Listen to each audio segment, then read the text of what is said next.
ஆண்டவரும் உலக இரட்சகருமாயிருக்கிற இயேசு கிறிஸ்துவின் அற்புதமான நாமம் மகிமைப்படுவதாக.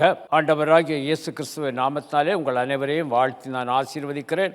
கர்த்தர் உங்களை ஆசீர்வதிப்பாராக. இந்த மாத வாக்குத்தத்தமாய் கர்த்தர் நமக்கு தந்த வாக்குத்தத்த பகுதி ப்ராமிசரி வேர்ஸ் Psalm 135 verse 6, சங்கீதம் 135 6வது வசனம். சத்தமா, வானத்திலும் பூமியிலும் எல்லா ஆழங்களிலும் கர்த்தர் தமக்கு சித்தமானவைகளை எல்லாம் செய்கிறார். கர்த்தர் தமக்கு சித்தமானதை செய்கிறார். பூமியிலே கர்த்தர் தமக்கு சித்தமானதை செய்கிறார் என்பதை குறித்து நாம் தியானித்து கொண்டிருக்கிறோம். கழிந்த 2 வாரங்களாக கர்த்தர் தமக்கு சித்தமானதை பூமியிலே மனிதர்கள் மத்தியில் செய்கிறார் என்பதை குறித்து நாம் தியானித்தோம். ஞாபகப்படுத்துகிறேன். குஷ்டரோகி ஒருவன் ஆண்டவராகிய இயேசுவிடம் வருகிறான். தன்னை தாழ்த்தி முகங்குப்புற அவருடைய பாதத்திலே விழுந்து, ஆண்டவரே, உமக்கு சித்தமானால் என்னை சுத்தமாக்க உம்மால் ஆகும் என்று கூடும் என்று விசுவாசத்திலே அவன் கேட்கிறான், சொல்லுகிறான். அப்பொழுது ஆண்டவர் சொல்லுகிறார், எனக்கு சித்தம் உண்டு, சுத்தமாகு என்றார். சுத்தமாக்கினார். உடனே குஷ்டரோகி சுத்தமானார். நேற்று கழிந்த வாரத்தில் இஸ்ரவேலின் ராஜா, யூதாவின் ராஜா, ஏதோமின் ராஜா இவர்கள் பின் செல்லுகிற இராணுவத்திற்கும் மிருக ஜீவன்களுக்கும் தண்ணீர் இல்லாமல் 7 நாட்கள் மிகவும் கஷ்டப்படுகிறார்கள். அலைந்து திரிகிறார்கள். தண்ணீர் கிடைக்கவே இல்லை. அப்பொழுது அவர்கள் எலிசா தீர்க்கதரிசியிடம் சொல்லுகிறார்கள். எலிசா சொல்லுகிறார், நீங்கள் இந்த பள்ளத்தாக்கில் தண்ணி கிடைக்கலன்னு சொன்னீங்கல்ல, அந்த பள்ளத்தாக்கிலே நீங்கள் வாய்க்கால்களை வெட்டுங்கள். ஆனால் ஒன்றை நினைத்து கொள்ளுங்கள், நீங்கள் காற்றையும் காண மாட்டீர்கள், மழையும் காண மாட்டீர்கள். ஆனால் இந்த பள்ளத்தாக்குகள் நீங்கள் விரும்புகிறபடி, கர்த்தர் ஆசீர்வதிக்கிறபடி தண்ணீரால் நிரப்பப்படும் என்று சொன்னார். வேத வசனத்தை பார்க்கிற வேளையிலே மறுநாள் காலமே தேசம் தண்ணீரால் நிரம்பியது. அல்லேலூயா. அந்த பள்ளத்தாக்குகளை கர்த்தர் தமது சுத்தத்தால் ஆசீர்வதித்து அந்த இராணுவ வீரர்களை, மிருக ஜீவன்களை, இந்த ராஜாக்களோடு சென்றவர்களை எல்லாரையும் கர்த்தர் காப்பாற்றுகிறார். பிரியமானவர்களே, அதே போல் இன்னொரு புதிய ஏற்பாட்டில் ஒரு அற்புதத்தை இன்றைக்கு உங்களுக்கு முன்பாய் நான் வைக்க விரும்புகிறேன். அது ஜெப ஆலயத்திலே நடந்த ஒரு அற்புதம், திருச்சபையிலே நடந்த ஒரு அற்புதம், ஆண்டவராய் இயேசு கிறிஸ்து செய்த ஒரு அற்புதம். மற்றவர்களுக்கு அற்புதமாய், அந்த மனிதனுக்கு அது அற்புதமாய் இருந்தது. ஆனால் அந்த ஆலயத்தில் வந்தவர்களுக்கு எல்லாருக்கும் அது ஒரு அதிசயமாக இருந்தது. இன்றைக்கும் ஜெப ஆலயத்திலே தேவன் அற்புதத்தை செய்ய வல்லவராய் இருக்கிறார். அல்லேலூயா. ஜெப ஆலயத்திலே அவர் அதிசயத்தை செய்ய வல்லவராய் இருக்கிறார். அதை குறித்து நாம் தியானிக்க போகிறோம். லூக்கா எழுதின சுவிசேஷம் 6ஆம் அதிகாரம் 5 முதல் 10 வரைக்கும் உள்ள வசனத்தை எடுத்து வைத்துக் கொள்ளுங்கள். 5வது வசனம், மேலும் மனுஷகுமாரன் ஓய்வு நாளுக்கும் ஆண்டவராய் இருக்கிறார். ஓய்வு நாள். இன்றைக்கு அநேகர் நினைக்கிற ஒரு காரியம் என்னவென்றால், ஓய்வு நாள் எங்களுக்குத்தான் அப்படின்னு. நமக்கல்ல. 5 நாளும் 6 நாளும் இல்லாவிட்டால் நாட்கள் தோறும் ஆண்டவர் நமக்கு பின்னாக சென்று ஒரு நாளிலே அவர் ஓய்ந்திருக்கிறார். எதற்கென்றால், நான் ஓய்ந்திருக்கிற என்னை தேடி என் ஜனங்கள் எனக்கு நன்றி செலுத்த வருவார்கள், ஆசீர்வாதத்தை பெற்றுக்கொள்ள வருவார்கள் என்று ஆண்டவர் ஓய்ந்திருக்கிறார். அதனால் அந்த நாள் ஓய்வு நாள். ஓய்வு நாள். மனுஷகுமாரன் ஓய்வு நாளுக்கும் ஆண்டவராய் இருக்கிறார் என்று வேதத்திலே சொல்லப்பட்டிருக்கிறது. இதை கொஞ்சம் விவரமாக நான் உங்களுக்கு சொல்ல விரும்புகிறேன். மார்க் 2ஆம் அதிகாரம் 27, 28. பின்பு இயேசு அவர்களை நோக்கி, மனுஷன் ஓய்வு நாளுக்காக உண்டாக்கப்படவில்லை, ஓய்வு நாள் மனுஷனுக்காக உண்டாக்கப்பட்டது. நன்றாய் கவனித்துக் கொள்ளுங்கள். கர்த்தருடைய வார்த்தை புடமிடப்பட்ட வார்த்தை. கர்த்தருடைய வார்த்தை சத்தியத்தை பேசுகிற வார்த்தை. அந்த சத்தியத்தை அறிகிற வேளையில் அந்த சத்தியமே நம்மளை விடுதலையாக்கக்கூடியதாக இருக்கிறது. சத்தியத்தையும் அறிவீர்கள், சத்தியம் உங்களை விடுதலையாக்கும். மார்க் 2ஆம் அதிகாரம் 27வது வசனம் சொல்லப்பட்டிருக்கிற, பின்பு இயேசு அவர்களை நோக்கி, மனுஷன் ஓய்வு நாளுக்காக உண்டாக்கப்படவில்லை, ஓய்வு நாள் மனுஷனுக்காக உண்டாக்கப்பட்டது. இன்றைக்கு இது எல்லாம் மாறிதான் நடக்கிறது. எல்லாம் மாறிதான் நடக்கிறது. அநேக இடங்களிலே நான் சில காரியத்தை பார்க்கிறேன். வாலிப பிள்ளைகள் மத்தியில் சில காரியத்தை பார்க்கிறேன். அதில் சொல்லப்பட்டிருக்கிறது, பிள்ளைகளே உங்கள் பெற்றோருக்கு கர்த்தருக்குள் கீழ்ப்படியுங்கள். பிள்ளைகளே உங்கள் பெற்றோருக்கு, உன்னை பெற்ற தாய் தகப்பன் இருக்காங்கல்ல, கனப்படுத்தணும். நீங்கள் அவங்களுக்கு கீழ்ப்படியுங்க. கீழ்ப்படிந்தீங்கன்னா கர்த்தர் உங்களை மேல்படுத்தி கொண்டு போவார். கர்த்தருக்குள் கீழ்ப்படியுங்கள். ஆனால் இன்றைக்கு அது மாறி இருக்கிறது. அந்த வசனமே மாறி இருக்கிறது. பெற்றோர் உங்கள் பிள்ளைகளுக்கு கர்த்தருக்குள் கீழ்ப்படியுங்கள். அப்படிதான் நடக்குது. பிள்ளைகளை பார்த்து சில காரியங்களை சொல்வதற்கு பெற்றோர்கள் பயப்படுகிறார்கள். சொல்ல முடியாத ஒரு சூழ்நிலைக்கு தள்ளப்படுகிறார்கள். அதே போலத்தான் இங்கேயும் மனுஷன் ஓய்வு நாளுக்காக உண்டாக்கப்படவில்லை, ஓய்வு நாள் மனுஷனுக்காக உண்டாக்கப்பட்டது. பாருங்கள், இதை மனுஷன் என்று நினைத்து கொள்ளுங்கள், இது ஓய்வு நாள் என்று வைத்துக் கொள்ளுங்கள். மனுஷன் ஓய்வு நாள். இந்த மனுஷன் இந்த ஓய்வு நாளுக்காய் உண்டாக்கப்படவில்லை. ஓய்வு நாள் தான். ஆனால் மனுஷனுக்காக இந்த ஓய்வு நாள் உண்டாக்கப்பட்டது. அப்படி என்றால் இந்த மனுஷன் ஓய்வு நாளில் இருக்க வேண்டிய இடத்துல அவன் போய் அங்கே இருக்கணும். ஓய்வு நாள் இவனை தேடி இவனுக்குள் வந்து இருக்கக்கூடாது. ஆனால் ஓய்வு நாள் இவனுக்குள் வருகிறது. திங்கட்கிழமையிலிருந்து சனிக்கிழமை வரைக்கும் ஓட்டம்னா ஓட்டம். என்ன ஓட்டம்? பல வழிகள். ஞாயிற்றுக்கிழமை தான் வருகிறது. அப்போது இவன் அந்த ஓய்வு நாள் இவனண்ட வரணும். இவன் ஓய்வு நாளுக்கு போக விரும்பலை. இவனுக்கு இருக்கிற வழிகளை மாற்ற வேண்டும் என்றால், அந்த சரீர பலவீனங்களை மாற்ற வேண்டும் என்றால், இவன் இந்த ஓய்வு நாளை தேடி ஓய்வு நாளுக்குள் போகிற வேளையில் தேவ ஆலயத்தில் பெரியவராகிய இயேசு அங்கே இருக்கிறார். அவர் சுகப்படுத்துவார். பிரச்சனைகளை அவர் மாற்றுவார். வழிகளை மாற்றுவார். வேதனைகளை மாற்றுவார். ஆனால் அந்த 6 நாளும் ஓடுகிற ஓட்டத்திற்கு ஒரு முடிவில்லை. அதில் ஒரு நாள் லீவ் எடுத்தோன்னா வருமானம் போச்சுது. ஆனால் ஓய்வு நாளில் தேவனுடைய ஆலயத்திற்குள் அவன் காணப்படாவிட்டால் அது அவனுக்கு கவலையே கிடையாது. இன்றைக்கு அப்படி தான் இருக்கிறார்கள். தூக்கம், சண்டே தான் பாடி பெயினில் தூக்கம். தூங்கினா எல்லாம் சரியாகுது. புருஷனை தூங்க சொல்லுகிறாங்க, மனைவியை தூங்க சொல்லுகிறாங்க, பிள்ளைகளை தூங்க சொல்லுகிறாங்க. இப்போ தூங்குகிற அந்த குடும்பம் கொஞ்ச நாள் கழித்து பார்த்தா தூங்கிட்டு தான் இருக்கும். ஏனென்றால் ஒன்று கிடையாது, ஆசீர்வாதத்தை பெற்றுக்கொள்ள முடியவில்லையே.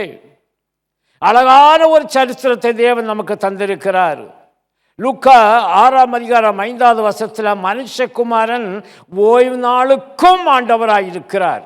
ஓய்வு நாளுக்கும் அவர் ஆண்டவராயிருக்கிறார். என் அன்பு சகோதர சகோதரிகளே, ஓய்வு நாளில் நாம் இருக்க வேண்டிய இடத்தில் நாம் காணப்பட்டால் அங்கே நமக்கு ஆசீர்வாதம் உண்டு. அவர் வைத்திருக்கிறார்.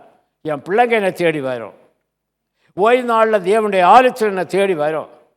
அதுக்கு அந்த 6 நாளில் அழுத காரியங்கள், புலம்பின காரியங்கள், அவர்களால் செய்ய முடியாத காரியங்கள் செய்ய எனக்கு சித்தம் உண்டு. நான் அதை செய்வேன், செய்து முடிப்பேன்.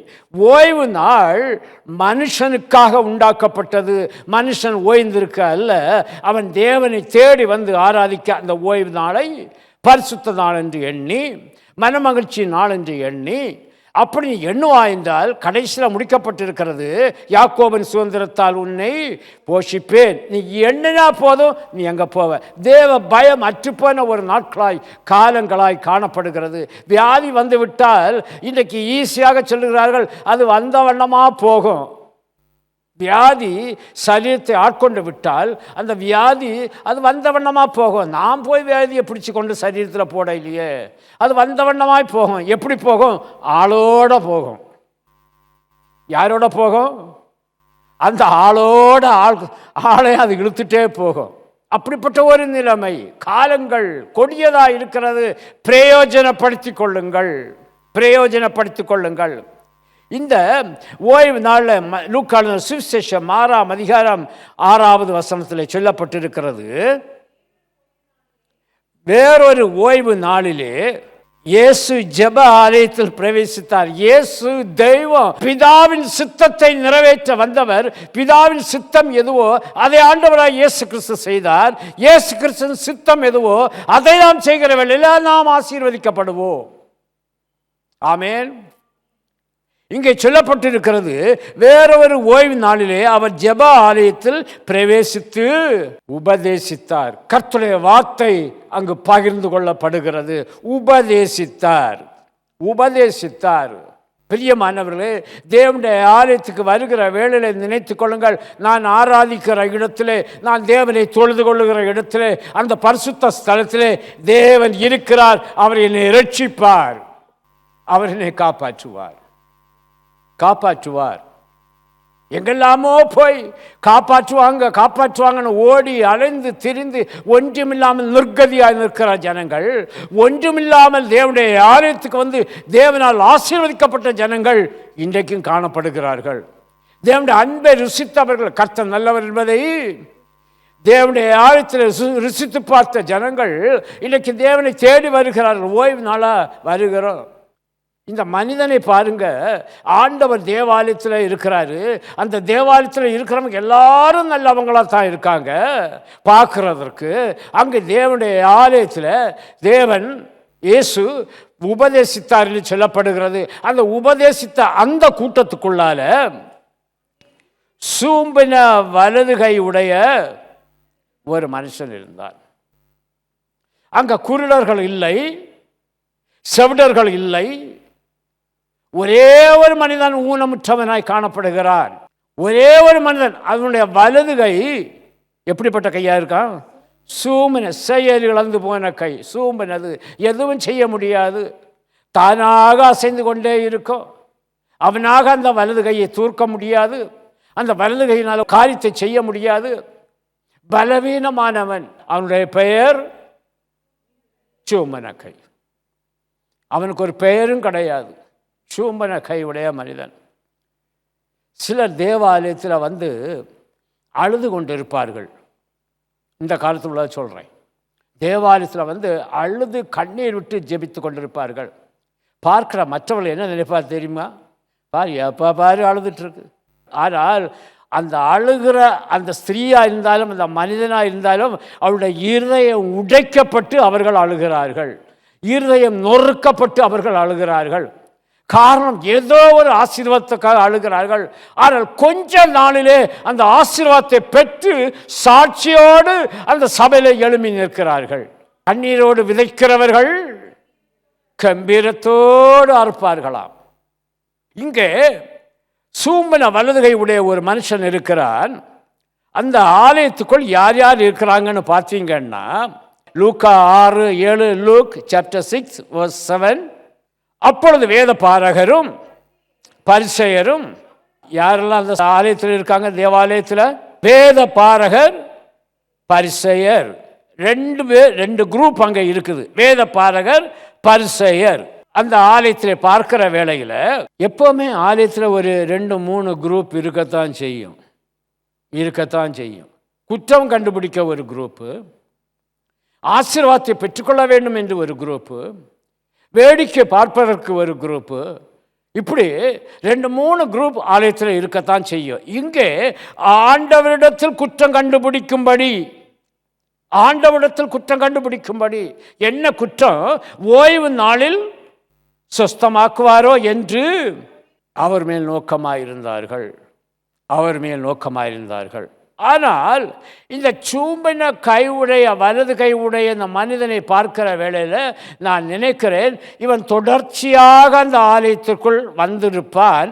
அவனை சொஸ்தமாக்கும்படி அந்த ஆலயத்துக்குள் இருந்த ஒருவராலும், வேத பாரகராலும், பரிசேயராலும் முடியவில்லை. இருப்பினும் இவனுடைய விசுவாசம், தேவனுடைய சித்தம் என்னுடைய வாழ்க்கையில நிறைவேறும், கர்த்தரனை சொஸ்தமாக்குவார், இயேசுவை சொஸ்தமாக்குவார். ஒருவேளை இயேசுவை குறித்து அநேக காரியங்கள் அவன் அறிந்திருக்கலாம், இல்லாவிட்டால் அந்த வசனத்தை கூட அவன் அறிந்திருக்கலாம். சத்தியத்தை அறிவீர்கள், உபதேசிக்கிற சத்தியம் இயேசுவை நீங்கள் அறிந்து கொண்டால் இயேசு உங்களை சுகமாக்குவார் என்று இவன் இருதயத்துக்குள்ளே ஒரு விசுவாசத்தை கொண்டவனாய் தேவனுடைய ஆலயத்துக்குள்ளே காணப்படுகிறார். பூமியிலே அவர் தமக்கு சித்தமானவைகளை நிறைவேற்றுவார். அந்த சித்தமானவைகளை நிறைவேற்ற சித்தத்தை எதிர்பார்த்து வருகிறவர்கள், விசுவாசித்து வருகிறவர்கள் தேவனால் ஆசீர்வதிக்கப்படுவார்கள். ஆமென். நிச்சயமாய் தேவனால் ஆசீர்வதிக்க. குற்றம் கண்டுபிடிக்க ஒரு குரூப் சபையில் இருக்குது. ஜெப ஆலயத்திலே ஜெபிக்க, கர்த்தரை ஆராதிக்க, கர்த்தருடைய வார்த்தையை கேட்டுக்கொள்ள வந்தவர்களையும் இயேசு பார்க்கிறார். இந்த குற்றம் கண்டுபிடிக்க வந்தவர்களையும் இயேசு பார்க்கிறார். இயேசுவுக்கு அது தெரியாமல் இருக்குமா என்று நம்ம நினைக்கவே முடியாது. எல்லாவற்றையும் அறிந்தவர் ஆண்டவர். பிரியமானவர்களே, இந்த சூம்பின கை உடைய மனிதனை பற்றி கொஞ்சம் பார்ப்போமா? இவன் மனிதன், இவன் வயதிலே பெரியவன் என்று நினைக்கலாம். மனிதன் என்றால் வயதிலே பெரியவன். மற்ற மனிதர்கள் எல்லாரையும் பார்க்கிற தேவனுடைய கண்கள் இந்த மனிதனையும் பார்க்கிறது. அவர் அப்படி ஆண்டவர் செய்தி கொடுத்து கொண்டிருக்கும்போது எல்லாவற்றையும் கவனிக்கிறார், எல்லாரையும் பார்க்கிறார். தன் கருத்தால் எந்த வேலைகளையும் செய்கிறவர்களை பார்க்கும்போது எனக்கு அந்த பாக்கியம் இல்லையே என்று இந்த மனிதனுடைய இருதயம் ஏங்கிக் கொண்டிருக்கலாம். பல இடங்களிலே, பலர் முன்னிலையிலே தன் கையை கூட அவன் மறைத்து வைக்க முடியாமல் கலங்கியிருப்பான். ஏனென்றால் அது பலனற்று சூம்பி போயிருக்கிறது. அதை பின்னாலே மறைத்து வைத்தாலும் அதாக வந்து நிற்கும். அப்படியே ஒரு பரிதாபமான ஒரு நிலைமை. சிலர் அல்ல, பலர் கூட இவனை பரியாசம் செய்திருக்கலாம். ஏனென்றால் இவனுக்கு பெயர் அங்கு சொல்லவில்லை. என்ன சொல்லப்பட்டிருக்கிறது என்றால் சூம்பின கையுடைய மனிதன். இவனுக்கு தாய் போட்ட பெயரோ தகப்பன் போட்ட பெயரோ அங்கு சொல்லவில்லை. அவன் ஒருவேளை நினைத்திருக்கலாம், எனக்கு எதிர்காலமே இல்லை என்று நினைத்திருக்கலாம். தான் எதிர்பார்த்த ஒன்றும் இவனால் பெற்றுக்கொள்ள முடியவில்லை. தனக்காக உண்டாக்கப்பட்ட ஓய்வு நாளை மட்டும் இவன் மறவாமல் தேவனுடைய ஆலயத்திலே காணப்பட்டான். இந்த ஓய்வு நாள் எனக்காக உண்டாக்கப்பட்டது. இந்த ஓய்வு நாள் என்னை தேடி வராது, நான் ஓய்வு நாளை தேடி போவேன். தேடி போகிற இடம் தேவனுடைய ஆலயம், ஜெப ஆலயம், சபை. இந்த ஒரே ஒரு காரியத்திற்காக அவன் அங்கு வந்தான். தனக்காக உண்டாக்கப்பட்ட அந்த ஓய்வு நாளை இவன் மறவாமல் ஜெப ஆலயத்திலே காணப்பட்டான். நொறுங்கின இதயம், அவமானப்பட்ட இதயம், கலங்கின இதயம் ஜெப ஆலயத்திலே காணப்படுகிறார். உங்களுக்கு தெரியும், வேதத்திலே அநேக இடத்திலே அநேக சம்பவங்கள் ஜெப ஆலயத்திலே நடந்திருக்கிறது, தேவனுடைய ஆலயத்திலே நடந்திருக்கிறது. ஒரு மனிதன் அலங்கார வாசலே அலங்கோலமாய் உட்கார்ந்து கொண்டிருக்கிறான். கோயிலுக்கு போகிறவங்களை எல்லாரையும் பார்க்குறான். பார்த்து ஐயா பிச்சை கொடுங்கன்னு கேட்டுக்கொண்டே இருக்கிறான். அங்கே பேதுரு வருகிறார், சொல்லுகிறார், உனக்கு கொடுக்கறதுக்கு என்கிட்ட ஒன்றும் இல்லை. ஆனால் ஒன்று என்கிட்ட இருக்குது. என்ன தெரியுமா? இயேசு என்கிற நாமம். ஆமேன். இயேசு நாமம் என்கிட்ட இருக்குது. அவன் கருத்தை பிடித்து இயேசுங்கிற நாமத்தில் எழும்புன்னு சொன்ன உடனே அவன் எழும்புனானா, குதித்தானா, நடந்தானா, அடுத்தது எங்கே போயிருப்பான்? ஆலயத்துக்குள் போயிருப்பான். 38 வருஷமா பெலஸ்தா குளத்தின் அருகில் ஒருத்தன் கிடக்கிறான். அவன் ஆண்டவரால் சுகம் பெற்றவன் எங்கே காணப்பட்டானா? தேவனுடைய ஆலயத்திலே காணப்பட்ட. இன்னும் அநேக காரியங்களை சொல்லலாம். ஆனாலும் இம்மனிதன் ஜெப ஆலயத்திலே காணப்படுகிறான். சூம்பன கை, சூம்பன கை. இன்று உனக்காக உண்டாக்கப்பட்ட இந்த ஓய்வு நாளில் மனிதனே, மனுஷியே, குடும்பமே எங்கே காணப்படுறீங்க? நம்ம எங்கே இருக்கிறோம்? 2 மணி நேரம் கர்த்தருடைய பாதப்படியில் இருந்து தன் ஜீவிய காலத்துக்கு முழுமையான ஆசீர்வாதங்களை பெற்றுக்கொள்ள முடியாமல் நீ வீட்டில் காணப்படுகிறாயா? எங்கே இருக்கிறாய்? தேவ ஆலயத்தில் நீ காணப்படுகிறாயா? இங்கே வேதபாரகரும் பரிசேயரும் குற்றம் கண்டுபிடிக்கும்படியாக வந்திருக்கிறார்கள். ஆனால் குற்றப்படுத்தின ஒரு மனிதனுடைய இருதயமானது இங்கே கழுவி சுத்திகரித்து கர்த்தர் அவனை சுகமாக்க போகிறார். அவனை குற்றப்படுத்தினார்கள், பரியாசம் பண்ணினார்கள், அவமானப்படுத்தி இருப்பாங்க. இன்னும் ஒரு தேவாலயத்தில் இன்னும் ஒரு சம்பவம் நடந்தது. எத்தனையோ வருஷமாய் கூனியாக இருந்த ஒரு ஸ்திரீ, அதுக்கும் பேர் கிடையாது, பேரே இல்லை, கூனி. கூனி கர்த்தர் தொட்டு சுகமாக்கினார். இப்போ ஆண்டவர் அந்த இடத்துல பார்த்து லூக்கா 6ஆம் அதிகாரம் 8ஆம் அதிகாரத்தில் 8வது வசனத்தில் சொல்கிறார். Look chapter 6 verse 8. இயேசு சூம்பின கையுடைய மனுஷனை நோக்கி, நீ எழுந்து நடுவே நில் என்றார். அவன் எழுந்து நின்றான். இவனை கூப்பிட்டு எழும்பி நீ நடுலவா. அப்போ இவன் எங்கே இருந்திருப்பான்? எங்கே இருந்திருப்பான்? முன் வரிசையில் இல்லை, கடைசியில் இருந்திருப்பான். எங்கேயாவது ஒரு ஓரமாக இருந்திருப்பான். தன் கையை மறைத்து வைத்துக்கொண்டு ஓரமாக இருந்திருப்பான். முன்னால் அவனை காணப்படவில்லை, நடுவிலே காணப்படவில்லை, கடைசியில் தான் இருந்திருப்பான். அவனை கூப்பிட்டு ஆண்டவர் சொல்கிறாரு, கடைசியில் இருக்கிறவனை கர்த்தர் ஒரு முதன்மையான இடத்தில் வைக்க விரும்பி நீ நடுவே வந்து நில் என்று சொன்னார். நீ நடுவில் வந்து உன்னை எல்லாரும் பார்க்கணுங்க. இருக்கிற அத்தனை பேர் உன்னை பார்க்கணும், அத்தனை பேர் உன்னை பார்க்கணும். நான் இன்னைக்கு ஒரு அற்புதத்தை உன் வாழ்க்கையில் செய்ய போகிறேன், ஒரு அதிசயத்தை செய்ய போகிறேன், என் சித்தத்தை விளங்க பண்ண போகிறேன். இவர்கள் எல்லாரும் வெட்கப்படும்படியாய், வேத பாரகரும் பரிசேயரும் வெட்கப்படும்படியாய் நான் உன் வாழ்க்கையில் ஒரு அற்புதத்தை செய்ய போகிறேன். நீ எழுந்து நடுவில் நில் என்றார். சொல்லி முடிக்கல, அவன் எழுந்து நின்றான் என்று சொல்லப்பட்டிருக்கிறது. எழுந்து நின்றான் என்று சொல்லப்பட்டிருக்கிறது. ஆண்டவர் ஒரு கேள்வி கேட்கிறாரு அங்கே இருக்கிற ஜனங்களை பார்த்து, நான் உங்களிடத்தில் ஒன்று கேட்கிறேன், ஓய்வு நாட்களில் நன்மை செய்வதோ தீமை செய்வதோ ஜீவனை காப்பதோ அழிப்பதோ ஏது நியாயம்? இன்றைக்கு கேட்கிறேன் தேவ பிள்ளைகளே, கர்த்தர் கேட்ட வசனத்தை வைத்து கேட்கிறேன். ஓய்வு நாட்களில் அவர் நன்மை செய்கிற தெய்வம், தீமை செய்கிறவர் அல்ல. ஓய்வு நாட்களில் அவர் ஜீவனை காக்கிற ஒரு தெய்வம். ஹல்லேலூயா.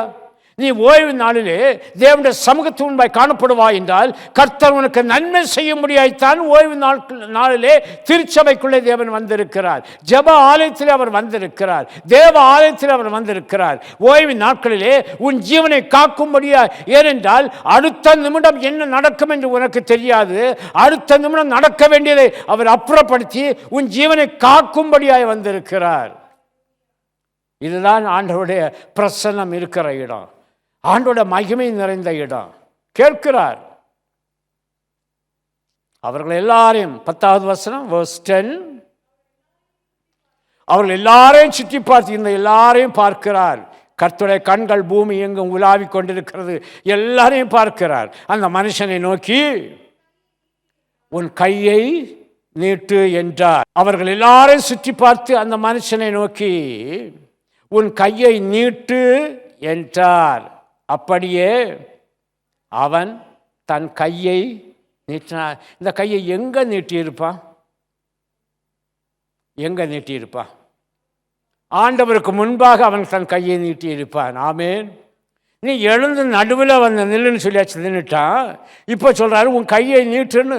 இப்படி நீட்டியிருக்க மாட்டான், இங்கே நீட்டியிருக்க மாட்டான். கர்த்தருடைய நாமம் மகிமைப்படுவதாக. அவன் கை நீட்ட முடியாது, சூமன கை. இந்த கையை வைத்து பிடித்தே அவன் தன் வலது கையை அப்படியே நீட்டியிருப்பான் ஆண்டவருக்கு முன்னால். ஆண்டவரே எனக்கு ஒரு உதவி செய்யும் ஆண்டவரே, ஆண்டவரே எனக்கு உம்முடைய சித்தத்தை நிறைவேற்றும் கர்த்தாவே. அந்த நீட்டின வேளையில் அவனுடைய இருதயம் எவ்வளவு வேதனைப்பட்டு நீட்டி இருக்கும். இவ்வளவு நாளும் மறைத்து வைத்திருந்த கையை அந்த சபையார் நடுவில் இயேசுவுக்கு முன்பாய் நீட்ட வேண்டும் என்றால் அவனுடைய இருதயம் எவ்வளவு சந்தோஷத்தில் நிறைந்திருக்கும்.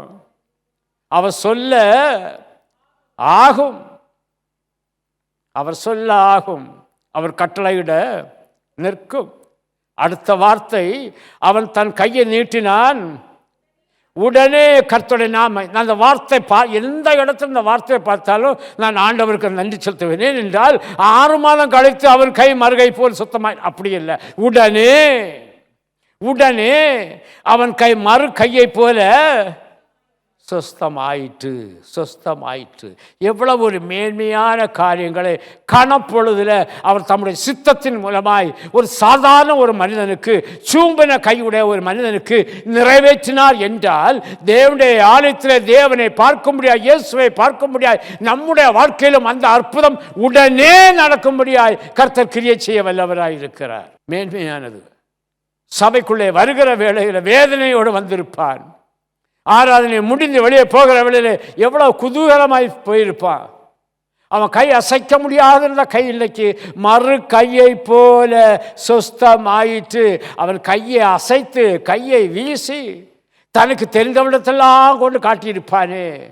இயேசு தொடையில இயேசு அவன் கையை நீட்டதான் சொன்னார். சொன்னதை செய்தான். அது அவனுடைய வாழ்க்கையிலே நிறைவேறிற்று. சபையிலே, திருச்சபையிலே கர்த்தருடைய வார்த்தை வருகிறது என்றால் அதை ஏற்றுக்கொண்டு அதன்படி செய்கிற வேளையில் அங்கே ஆசீர்வாதம் உண்டு, அங்கு மேன்மை உண்டு. என் நாமத்தை பிரஸ்தாபப்படுத்தும். நீ பிரஸ்தாபப்படுத்தினா என்றால் எந்த இடத்திலும் வந்து உன்னை ஆசீர்வதி. இதுதான் ஆண்டவருடைய பிரமாணம். பிரமாணம். பூமியிலே கர்த்தர் தமது சித்தத்தை அந்த பலவீனமான கை, சூமன கையுடைய மனிதனுடைய வாழ்க்கையில் செய்தார் என்றால், இன்றைக்கு அவரை தேடி வருகிற ஒவ்வொரு வாழ்க்கையிலும் சூம்பி போன வாழ்க்கையை கர்த்தர் நல் வாழ்க்கையாய் மாற்ற அவர் சித்தமுள்ளவராய் இருக்கிறார். சூம்பி நிற்கிற குடும்பத்தை கர்த்தர் ஆசீர்வதிக்க அவர் சித்தமுள்ளவராய் இருக்கிறார். வருமானம் இல்லை, வாழ்க்கையை சூம்பி போயிடுச்சு. சமாதானம் இல்லை, வாழ்க்கையை சூம்பி போயிடுச்சு. நிம்மதி இல்லை, வாழ்க்கையை சூம்பி போயிடுச்சு. இன்னைக்கு பார்க்கிற வேளையில் சூம்பி போகிற சரீரம் நல்லதாக இருக்குது, ஆனால் சுற்றி இருக்கிற காரியங்கள் எல்லாம் சூம்பி போயிருக்கிறது என்று நினைப்பீர்கள் என்றால், என்னால் எதுவும் செய்ய முடியவில்லை என்று நினைப்பீர்கள் என்றால், கர்த்தர் சொல்லுகிறார், தேவனுடைய ஆலயத்தில் வந்து உன் கரத்தை உயர்த்து, கரம் கூப்பு, நான் உன்னை ஆசீர்வதிப்பேன். நான் நினைக்கிறேன், இது என்னுடைய கற்பனை. அந்த கை சுஸ்தமான பிறகு அவன் கரம் உயர்த்தி ஆண்டவரை ஆசீர்வதித்திருப்பான். ஆமேன். அந்த அலங்கார வாசலிலே அலங்கோலமாகிருந்து பிச்சை எடுத்து கொண்டவன் எழும்பினானா, குதித்தானா, நடந்தானா, ஓடினானா, என்னெல்லாமோ செய்தானா. இவன் அதே போல் கரம் உயர்த்தி இயேசுவை ஆராதித்திருப்பான், கரம் கூப்பி ஆண்டவரை வணங்கி இருப்பான். இந்த ஆசீர்வாதம் வேணுமா சகோதரனே, சகோதரியே? இந்த ஆசீர்வாதம் வேண்டுமா?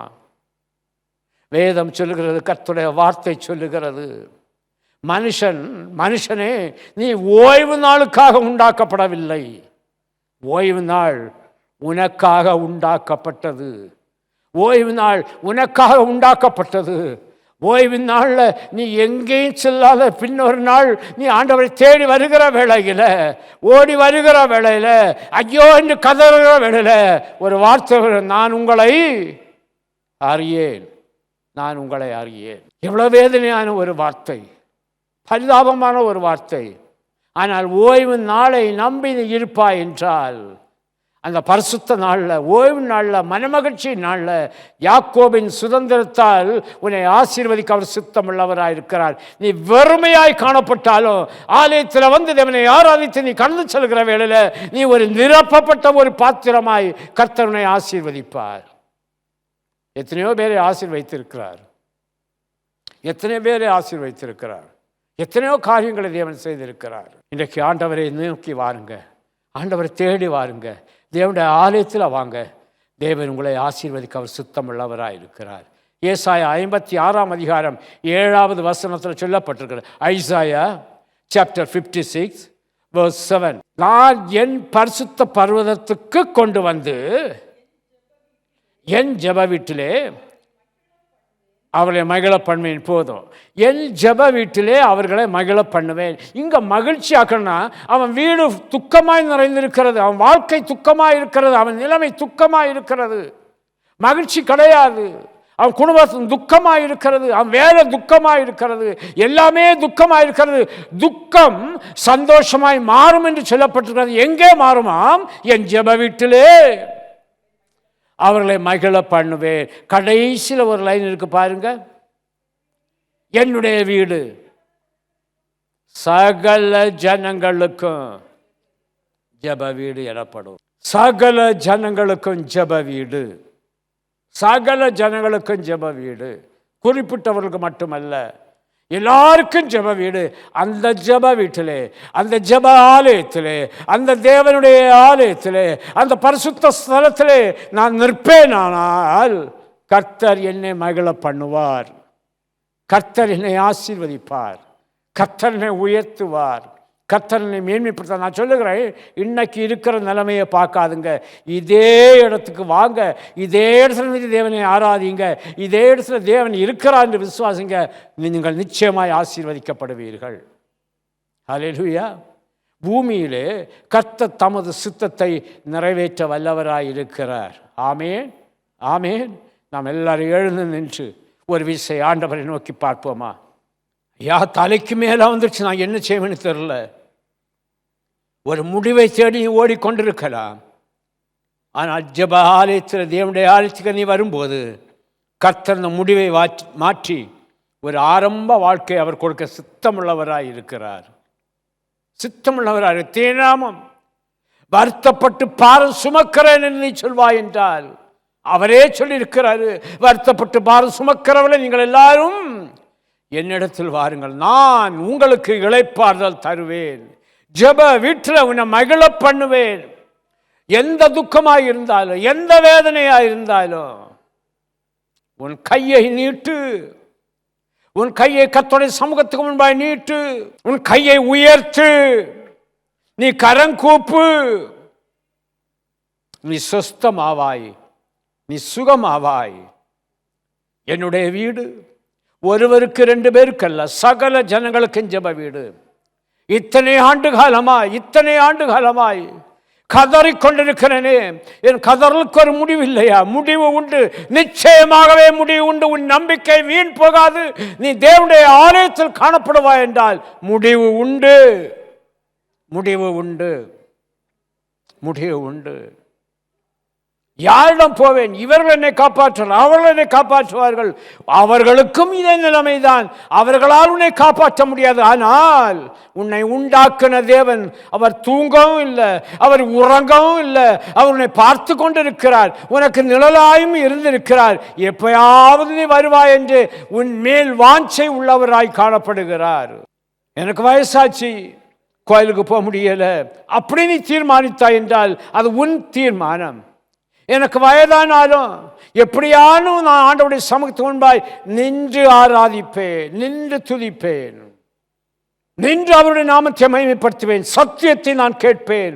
கர்த்தர் எனக்கு சுகத்தையும் பலனையும் என் எலும்புகளை நிணமுள்ளதாய் மாற்றுவார் என்று விசுவாசிப்பாய் என்றால் கர்த்தருடைய ஆசீர்வாதத்தை மேன்மைப்படுத்தவர் வல்லவராயிருக்கிறார்.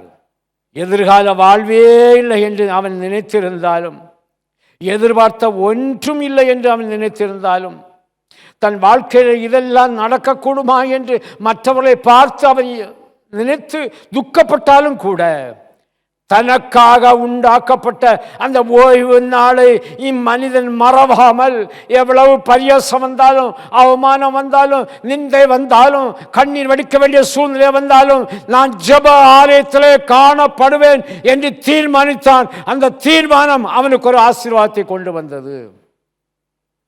பல காரியங்களுக்காக தீர்மானிக்கிறீங்க, பல காரியங்களை தீர்மானித்து நானே இதை செய்வேன், நானே இதை நடப்பிப்பேன். நடந்ததா? தீர்மானித்த காரியங்கள் எல்லாம் நிறைவேறினதா? உன்னிலும் இந்த உலகத்திலும் பெரியவர் ஒருவர் இருக்கிறாரே, அவரிடம் உன்னை ஒப்படைத்தாயா? அவரிடம் உன்னை ஒப்படைத்தாயா? அவர் சொன்னாலே போதும், அவர் பார்த்தாலே போதும், அவர் கையை நீட்டு என்று சொன்னாலே போதும். Glory to God, glory to God. ஜெப ஆலயத்திலே அற்புதம் நடக்கிறது. அதுதான் ஜெப ஆலயம். ஏன்? அங்கே தான் இயேசு இருக்கிறார், அங்கே தான் பிதா இருக்கிறார், அங்கே தான் பரிசுத்த ஆவியானவர் இருக்கிறார். அற்புதம் நடக்கும், நடக்கிறது. அற்புதம் நடக்கும், நடக்கிறது. நீ விசுவாசித்தால் தேவனுடைய மகிமையை உனக்குள்ளே காண்பாய், உன் சரீரத்திலே காண்பாய், உன் குடும்பத்திலே தேவனுடைய மகிமையை காண்பாய். பிரியமானவர்களே, இன்னைக்கு என்ன நடக்கணும் உங்க வாழ்க்கையில? அதை ஆண்டவர்கிட்ட சொல்லுங்க, அதை ஆண்டவர்கிட்ட காண்பியுங்க. அவனை பார்த்து கையை நீட்டினானே, ஆண்டவரின் கையை பார்க்க கூடாதுன்னு ஒழித்து வைக்கலையே, அவன் வெளிப்படுத்தினானே, வெளிப்படுத்தினானே. சகல வசதி, ஒரு குறையும் இல்லை.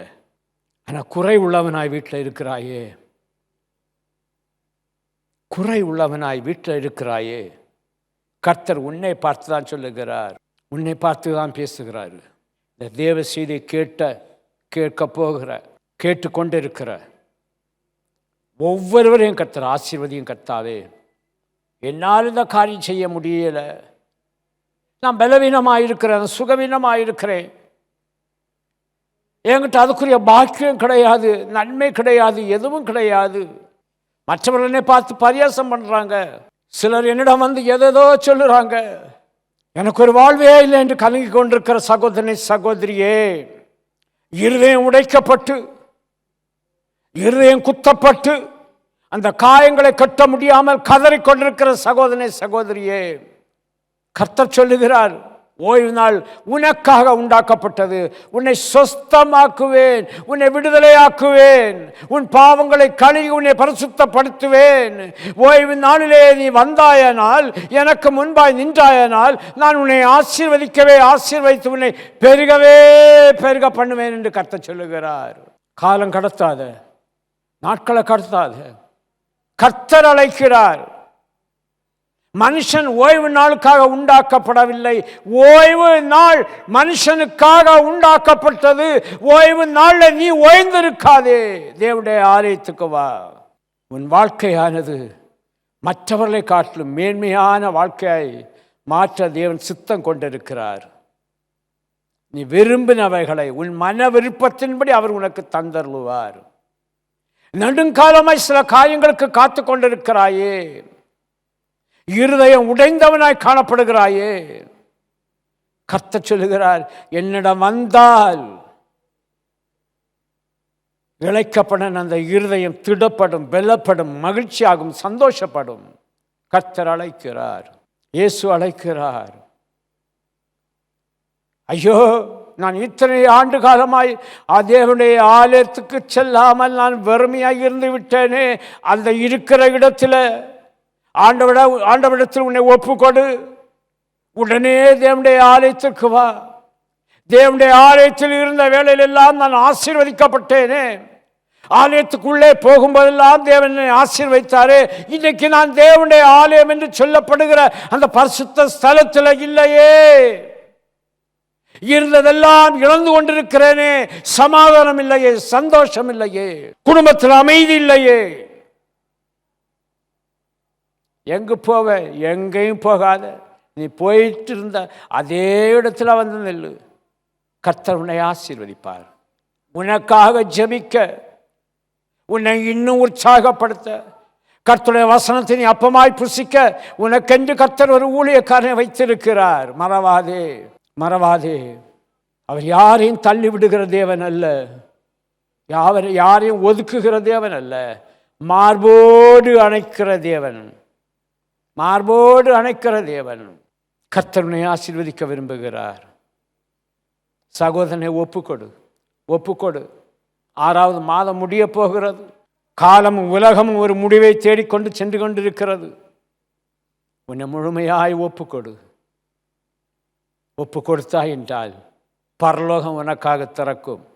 கர்த்தர் அற்புதத்தை செய்வார். தம்முடைய சித்தத்தை உன்னுடைய வாழ்க்கையில நிறைவேற்றுவார்.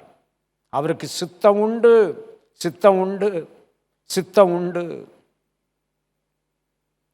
சித்தம் உண்டு. பரலோக பிதாவே, இயேசுவின் நாமத்தால் ஜெபிக்கிறேன் ஆண்டவரே.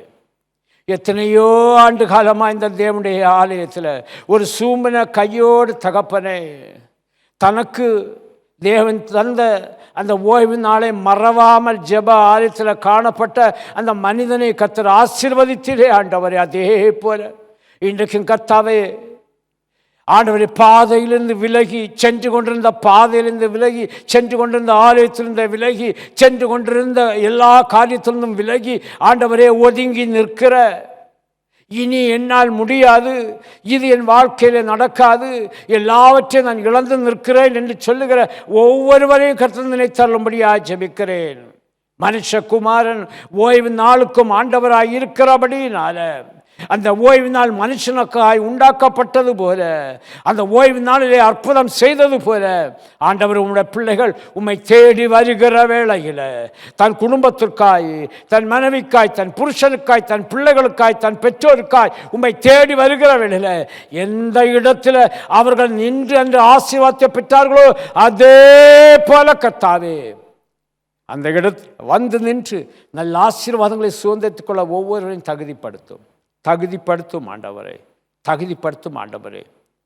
மனுஷகுமாரன் ஓய்வு நாளுக்கு ஆண்டவராய் இருக்கிறீர் ஆண்டவரே. அற்புதம் நடக்கட்டும், அதிசயம் நடக்கட்டும், உம்முடைய நாமம் மகிமைப்படட்டும், உம்முடைய சித்தம் வெளிப்படட்டும் ஆண்டவரே. ஆண்டவர் உம்மை மறந்து இருக்கிற ஜனங்கள், நல்ல ஆசீர்வாதத்தை இழந்து கொண்டிருக்கிற ஜனங்களை கர்த்தர் மறுபடியும் அழைக்கிறீர் ஆண்டவரே.